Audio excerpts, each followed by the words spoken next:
This morning, brethren, I was trying to think about what I would like to share with you this afternoon. I came across a certain man. This man is very interesting. He's in the Bible, he's mentioned there. But it's kind of, if you're going to look into his life, you're going to see that this man is one of the worst sinners even possible who have been written here in the Bible. He is a liar. He is a deceiver. He was a polygamist. He has multiple wives. And he is an adulterer. And worst of all, he is also a murderer. There came a point in his life that he was filled with so much pride that he failed to trust the eternal God. And by looking to his life, if you are going to list all his crimes, his failures, his sins, it's so difficult to see why the Bible would call him he would give him a title that seems to be contradictory to his life. You see, brethren, the Bible labeled this man as someone who is not a liar. He was not called the deceiver or the murderer, but instead, he was called a man after God's own heart. Can you just imagine that, brethren? That you are this type of person, a person who is filled with so much sin, and yet the Bible tells that he is a man after God's own heart. You probably already know who the man I'm talking about. His name is David. All right? So, let's go there, brethren. I just want to give you a quick overview of his name, of the scripture where he was called a man after God's own heart. Let's read Acts 13 verse 22. Let's quickly read that. Acts 13:22. It says, "And when he had removed him, he raised up for them David as king, to whom also he gave testimony, and said," look at this, brethren, "It was God himself who said this, I have found David, the son of Jesse, a man after my own heart." Now, can you just imagine, brethren, if this person is living among us? This person is a murderer, a polygamist, an adulterer. He is also a liar, a deceiver, and yet, God called him a man after God's own heart. So, in this afternoon, brethren, I would like to answer the question, why was King David called a man after God's own heart? How can we reconcile this seemingly contradictory statement about David? How come we have, in a certain side and a certain aspect of David's life, he was a sinner, one of the most, I would say, in our standard, he could be considered as one of the worst sinners, and yet he is called a man after God's own heart. To answer this question, brethren, I would like to share with you 3 reasons why he was called the man who is after God's own heart. By knowing these three reasons, brethren, we would be able to also understand what it would take for us to be called a man or a woman after God's own heart. I believe all of us would like to have that same title. I believe all of us would like to hear it from our Master, our Creator, that He would say that this person, your name, and He would say, this person is after my own heart. So, by looking to this, brethren, I would like to invite you to know more about how we can also achieve the same standing before God. So, let's go there, brethren. Let me give you 3 reasons. The first reason is this. Why was King David called a man after God's own heart? It is because David obeyed God. David obeyed God. Now, that is a simple statement, I believe, but there's a deep meaning to that. Let's go back to Acts 13, verse 22. It actually gives us a reason why he became a man after God's own heart. Let's go there. Let's go back, brethren. Acts 13:22. He said, I have found David, the son of Jesse, a man after my own heart, who will do all my will. who will do all my will. So, this is the first reason, or this is the first way for us to also be called a man after God's own heart. If you have read the life of David in the Bible, you will inevitably get the idea that he's always striving to do the will of God. And this is one of the things that we need to understand, brethren, because a lot of people today don't want to do the will of God. What do they want? They only want to do their own will. If you are going to randomly go to the on the street and ask people, what is your greatest passion in life? What do you want to accomplish in your life? You will rarely hear about people's answer to be in the God's kingdom, to do His will. And even if you go to churches today, the Christian churches, you would see and you would observe that these people would have the general attitude of saying that, oh, we love Jesus, we love God. But if you look into their practices, they don't follow what He say. But when we look at the Bible, the type of a person, if you want to be called a man after God's own heart, then you have to seek the will of God, and you should have the willing heart to obey Him. Let me just give you an example, brethren. When David was anointed as the next king of Israel, he was just a young man. And there was no indication in the Bible that he hesitated. When God said, I want you to be the next king, He didn't read in the Bible na, oh, I don't want to be king Yahweh, I don't want to rule your people, I don't want to be like this. No, but he simply accepted. It's like saying that, oh, David, I want you to be the next king. And David was just like, so be it. He was just accepting the will of God. And even if you see his life marred with sin, with failures, and some mistakes, the overall direction of his life is doing the will of God. It's like this. If you are going to run a marathon, all right, the starting line would be probably in Victoria Plaza, and the finish line would be here, NHTV. Okay? For example, a person who is trying to live by the will of God, he has this mindset of finishing the race. Even though he stumbled, that person is very tired, he doesn't have enough energy, that person will not simply quit.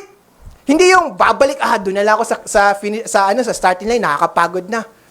But that person already has a trajectory to finish the race. That is what David is doing. Even though he failed, he committed sins, even though he stumbled along the way, alright? He didn't turn around and go back to where he came from. He simply continued his journey towards God's kingdom. So, when you have that kind of attitude, brethren, you will be called a man after God's own heart, doing the will of God. Now, this is very important. When you mention the will of God, part of that is doing His commandments. Okay? It is doing His commandments. Kaya nga if you are going to the book of Psalms, alright, the book of Psalms, you would see there that a lot of this writing of David is about his love for God's law. Diba? Oh, how I love thy law, O Lord. Oh, it is sweet. It is sweeter than honey. He has this genuine love for obeying God's law. So, you could see here, there's a pattern. Okay? A person who is after God's own heart is actually a person who loves to do the commandment of God. Because, you know why? When you look at for example, the Ten Commandments, the Ten Commandments actually reflects God's character. He wants you to love your parents. He wants you to love one another. Do not steal. Those things, those commandments reflect His character and therefore reflects His heart. And if you want to model your heart to God's heart, then you have to obey the commandments. So, that is the first reason why King David was called a man after God's own heart. What else, brethren? how can we also have a heart that is after God's own heart? Number 2 is this. David was faithful. David was faithful. One of the most important aspects of being a man or a woman after God's own heart is to have the strong faith. If you go to Hebrews 11 verse 6, you don't have to go there, brethren, but in Hebrews 11 verse 6, it says that, but without faith, it is impossible to please Him. Now, notice this, brethren. The Bible didn't say, without faith, it is hard to please God. It didn't say that without faith, it is, you would somehow do it. But He uses the word impossible, meaning imposible talaga. Kahit pag wala kang pananampalataya sa Panginoon, if you don't have the faith, you will never, ever be able to please Him. And you know what, brethren? This is Hebrews 11. This is called the faith chapter. And one of the heroes of faith listed in this chapter is David. So we could say that this man, David, is actually a faithful man. Now, David started to live a faithful life even when he was still young. Bata pa siya. He already have that faith to please God. You probably have remember the time when David have to face Goliath. Okay, let's go there, brethren, just to give you a quick overview of what happened during that time. 1 Samuel 17. This is one of the most interesting stories in the Bible, and it is one of my most favorites. 1 Samuel 17. Look at this, brethren. 1 Samuel 17, verse 11. By looking into this story, we could get a glimpse of the type of faith that we should have, just like David. Look at this, brethren, in verse 11, 17:11. This was the time when Goliath tried to threaten, kinukuntsa niya yung the army of Israel. And then, when they heard that, when Saul and all Israel heard these words of the Philistine, they were dismayed. Now, if you look into the Hebrew word of dismayed here, brethren, this is not just simply meaning disappointed, they were frustrated. No. The Hebrew word for this, the word dismayed, is actually, it means broken.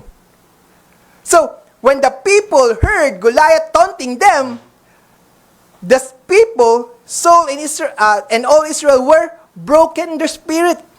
Yung moral nila bumaba. They were broken. They don't have the will to fight anymore. And not only that, brethren, look at this. And they were greatly afraid. Sobrang takot. From the foot soldier to the head of the state, of the nation, si Saul, all of them were shaking in their armors. They were afraid. Takot na takot talaga. They were greatly afraid. That's why, in verse 32, you read, Then David said to Saul, Let no man's heart fail because of him. Your servant will go and fight with this Philistine. So, David was saying that your heart is very important. Let it not fail because I'm going to fight this Philistine. And then, look at this, brethren, verse 45. It's the same chapter, verse 45. It says, Then David said to the Philistines, so this was the time when they were facing each other, face to face. Okay? Then David said to the Philistine, You come to me with a sword, with a spear, and with a javelin. So he was telling Goliath that you are coming with me with these all types of weapon. But I come to you in the name of Yahweh of hosts, the God of the armies of Israel, whom you have defied. This day, Yahweh will deliver you into my hand, and I will strike you and take your head from you. And this day I will give the carcasses of the camp of the Philistines to the birds of the air and the wild beasts of the air, that all the earth may know that there is a God in Israel. Those words are not the words of a coward, of a faithless man. We could see here the strong faith of David. Even if he was just a young boy, napakabata pa, he is facing a giant, and he has this audacity to taunt Goliath, talagang pinagalit niya. Because in his mind, there is no doubt that he will win this fight. And that's the kind of faith that we should have. Diba? The Bible tells us that we should live by faith and not by sight. You see, brethren, the army of Israel, Saul, and all those people are living by sight. But we have here David living by faith. All the odds are against David. Lahat. Kung titignan mo, any logical, any sane man looking into the fight, ay, siguradong matatalo to si David. But David was not living by sight. He was using the eyes of faith to defeat Goliath. That's why, brethren, if you want to become a man or a man or a woman after God's own heart, then you have to develop this kind of faith. All right? So, finally, brethren, let me give you the final point. Why was King David called a man after God's own heart? It is because God is sovereign. God is sovereign. This is a very important point, brethren, because this, we need to realize that God is not operating within the standards of men. You see, a lot of people would say, yan si King David, he's not supposed to be saved. He's not supposed, it's too late for him. He's a complete failure. Tignan mo naman, na mamamatay tao, nambababae, ang daming asawa, liar, deceiver. In the standards of men, King David should have been a failure. And yet, look at this, brethren. God is sovereign, meaning He has in the position to even choose the lowliest, the most sinful person in the world and call him a man after His heart. So this tells us that kahit tayo, we cannot control God. God, I think you are making a mistake. Parang mali yata yung tinuro mo. Dapat ako yun. Ako, hindi ako makasalanan. Ginagawa ko, I was tithing, I am keeping your Sabbath, hindi ako nang bababae, hindi ako drunkard, ganito ako. Look at me, I am righteous. This person, nagkamali ka agad. Dapat ako yung sinabi mo na ako you're a man after your heart. And yet, God is sovereign. He is the one who is calling and He is the one who is identifying the person who should be after His heart. Look at this, brethren. 1 Samuel 16 verse 7, brethren. 1 Samuel 16:7. We need to remember this. But Yahweh said to Samuel, do not look at his appearance or at his physical stature, because I have refused him. Look at this. For Yahweh does not see as a man sees.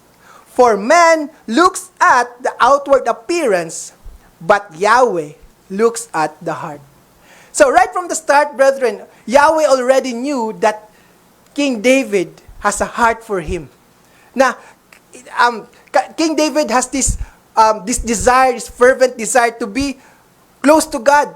Diba? Even though he was a sinner, he was repentant and humble enough to accept his failure. Unlike Saul, diba? Naalala niyo yun? Instead of asking for forgiveness, Saul made excuses. Sila kasi, sabi nila, dapat daw, hindi na natin pinatay. Dapat, we will just keep the sheep and all the... Yan, si King Ahab, gawin na natin patayin yan. Instead of asking for forgiveness, he was making an excuse. That's why Yahweh looked for another person who has really this heart that would be after him. So, God is sovereign. And one final thing, brethren, I want you to realize this. The story of David, even though he's a liar, he's an adulterer, a polygamist, even though he's like that, brethren, he was still called a man after God's own heart. You know why? Because this shows us the grace and mercy of Yahweh. That's how big the grace and mercy of Yahweh. That even though we have made the worst mistakes in our lives, we can still turn around our lives and go back, running back to Yahweh. So, no matter what kind of sin that you have committed, all you have to do is be truly repentant, be humble enough, and change your wicked ways. And God is always and more than willing to forgive us. So those are the three reasons, brethren, why King David was called after God's own heart. Now, there's more, I believe. There's more reasons, but for this message, brethren, I just want to focus on those three reasons. Now, I hope, brethren, that we all strive to follow the good examples of David. I know he was not perfect, but his life demonstrates to us that even though we also we're not perfect, we can still be called a man after God's own heart. So, brethren, yes, we are all sinners, but that should not prevent us to fully obey God, to remain faithful, and submit to His authority. When we do that, brethren, I hope and pray that we can also become a man or woman after God's own heart. Hello, friends! I need your help. If this is not too much to ask, please like, comment, and subscribe to our channel. This should only take 5 seconds of your time, but this simple gesture would help me reach more people and share the Word of God with the rest of the world. You have the power to make a difference in people's lives.